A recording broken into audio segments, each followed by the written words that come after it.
on me. You got me so high, I can finally breathe. Alright guys, so I am back with another video. If you guys don't know who I am, it's your girl TJ. Okay. If you guys haven't subscribed, don't forget to subscribe and also make sure your notification is on. So this is the same wig that I've wore in my easy fall video, easy fall hair color using water video. This is the same wig. Now I kid you, I've been wearing this wig ever since then. I'm wearing it every day, and guys, she needs to be washed. She just needs to be revived. So before I even go into washing it, I always like to get one last style of that. So that's what I'm gonna show you guys here. We're gonna bring this baby back to life. You're not even gonna be able to tell that sis, she needed to be washed. So I'm just gonna go ahead and reinstall it. Off camera, I did go ahead and clean off the lace with 𝚬𝚐glue hairspray. It's very easy. You can use water or alcohol and it just comes right off. So that's one thing I do love about that. So we're just gonna sit here and take the 𝚬𝚐glue hairspray and spray it above or in front of our hairline. If you guys want to place it on your hairline, it is safe. Just be sure to not just snatch it off your head. Okay, do not do that. Just make sure you're using water, or you can use alcohol, and once you remove it properly, I promise you, you will have your edges. Now, I believe I also, did I tint this lace? I don't believe I tinted this one. Did I? No, I did not. So that part over there is looking bomb.com to be not tinted. And I just thought it had to be the combination of the hair dyes, because normally I use ginger and honey brown to tint it anyway. So I feel like those three colors that I use to color this dye, you know, just pretty much blend it in very well with my skin complexion. So yeah. If you guys haven't seen that video, I will have that video linked below in case you guys want to see how I got this color, just in case you guys are just seeing this, you know, my video for the first time. Go over there and I show you how to get the color. But yeah, I'm gonna go ahead and finish installing it. I'm also gonna create some baby hairs. Y'all know in that other video I did not do any baby hairs, so I wanted to see what the unit would look like with some baby hairs. And just in my experience in general, I just feel like when you create baby hairs on color units, you really can't see them. It's very faint, and it does kind of give it a little bit of a wiggy appearance. So be mindful of that. You guys are gonna see here. I don't know, I just feel like when you color your hair and try to add baby hairs in general, it just makes it look a little bit more wiggy than natural. So yeah.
Alright, so the last step in this video is just going to be me wand curling it. I got this set off of Amazon, and let me tell you guys, this is the best curling wand. I love it. I will leave it in the description section below. It's also interchangeable. It does include different barrel sizes, so if you want bigger or smaller curls, you do have the option to do that. I'm telling y'all, I live by this.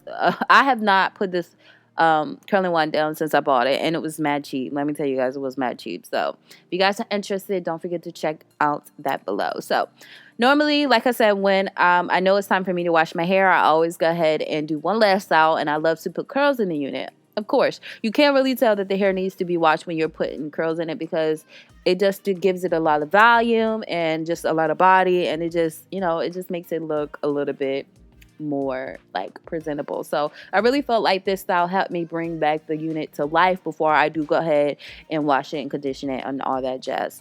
So while I'm doing that, I'm just gonna give you guys a rundown on the hair. So far so good.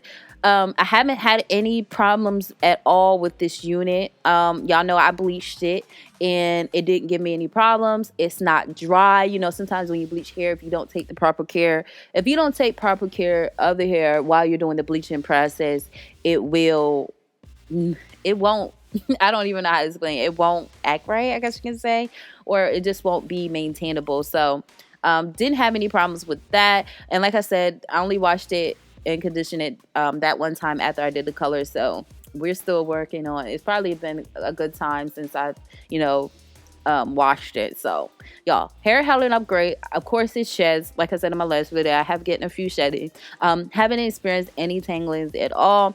Yeah, I can't complain about this unit. I can't. I love the way it fits. I think I stated that in my last one too.